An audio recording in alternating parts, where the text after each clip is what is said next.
Hi, I'm Caleb Roebuck, and on this episode of Better Financial Living, we are going to be answering one of the biggest questions that we get asked as financial planning firm. How much money does someone need to have saved before they retire?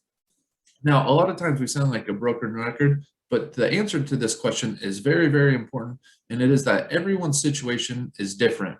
$1 million used to be the ultimate target for people to save. And in the 1970s, if you retired with $1 million, you most likely would have been set.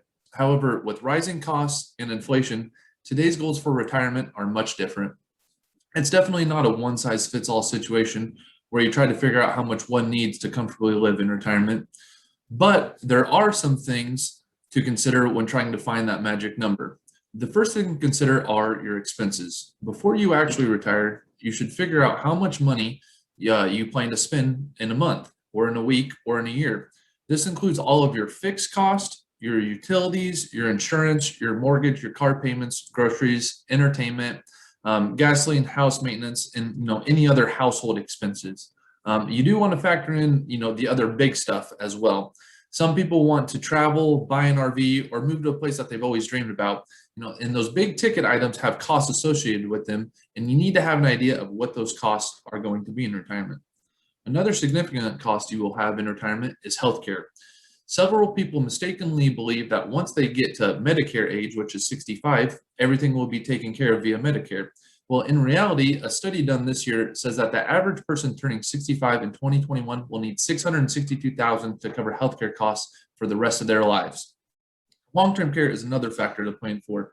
70% of those aged 65 or older will still need some long-term care at some point in their life. Depending on where you live and whether you're covered or not, that could run anywhere from $54,000 a year to $105,000 a year in out-of-pocket costs every year. And finally, taxes. A lot of people are surprised that they owe taxes after they stop working. Fortunately, proactive planning may help mitigate the impact of your taxes on your expenses.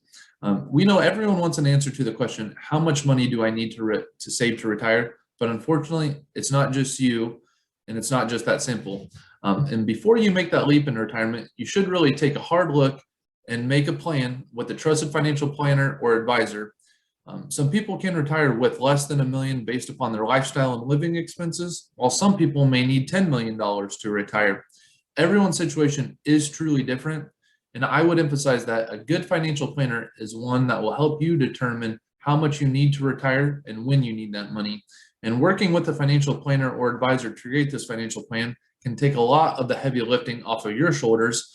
And we also utilize programs and have software available to look at each individual situation to do a full financial evaluation. We have the ability to help you determine what your plan for retirement looks like based upon your goals and your whole financial picture. Please reach out to us if you have any help or questions about what you're reading or talking about here today, or if you want to help finding that magic number. Thanks and have a great week.